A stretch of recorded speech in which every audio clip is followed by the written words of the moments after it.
Hey guys, Sandy here. Welcome back to the channel. Today I am scrapbooking with a couple of the new dies from Brutus Monroe. Now this one is one of the dies in the lace border set. It actually comes in a set of 5. I have one of them. It's got the border and the cutout. And then this one is from Christopher's Sentiments. And this one has a lot of different sentiments in it, and I have the Celebrate one. So I am going to use some card bases that I've received in inspiration boxes throughout the years. As you guys know, I am more of a scrapbooker than a card maker, even though I do make the occasional card.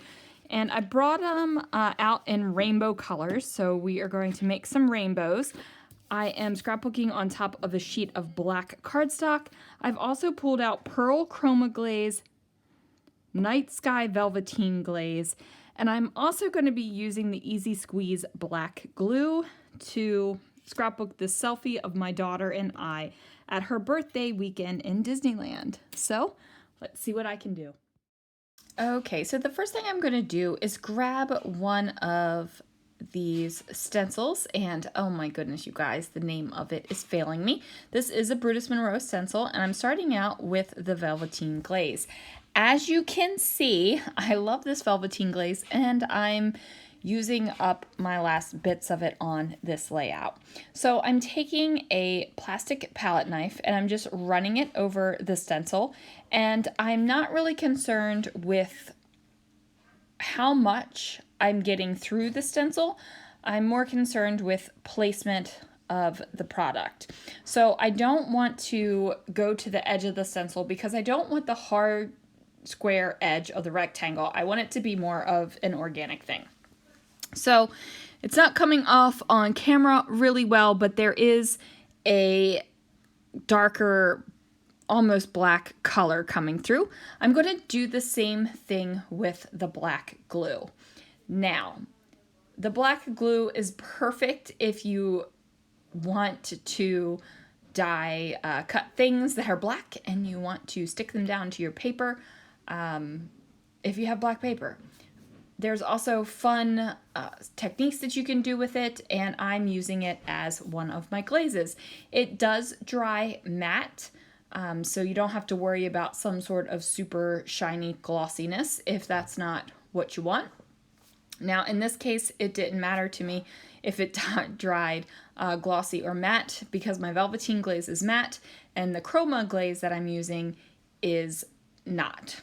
So now that that is going to be dried, I forgot that I was letting it dry and going to add some more over in that space, but never fear, I just decided to do it with the Pearl Chroma Glaze. Now the Pearl Chroma Glaze is very white in the tub, but it does dry kind of translucent, I want to say, when it's on your paper. You will be able to see that in a few minutes once I finish putting it through. Now I am not taking much care with my stenciling, and normally I would care about stencil bleed through and all that kind of stuff, but this is just going to give me a little bit of a fun textured background for what I'm doing in the foreground of the layout. So I'm going to go ahead and apply this Pearl Chroma Glaze in 3 places, and I'm keeping it pretty much on the right hand side of the layout. About a quarter of the layout on the left doesn't have much on it. And that's going to give me a little bit of breathing room on the layout so that there just isn't a lot of stuff going on. So I am going to use a dot runner adhesive, and then I'm going to take each of the die cuts that I cut out, and I'm going to kind of nestle them together going down the page in rainbow order. Now, I did not cut out the background portion of it because I want it to be able to see through the dies. If I would have used the second part of the die and cut out the background portion, these would have been much stripier than they already are. Stripier, that's a word, right? I think it is.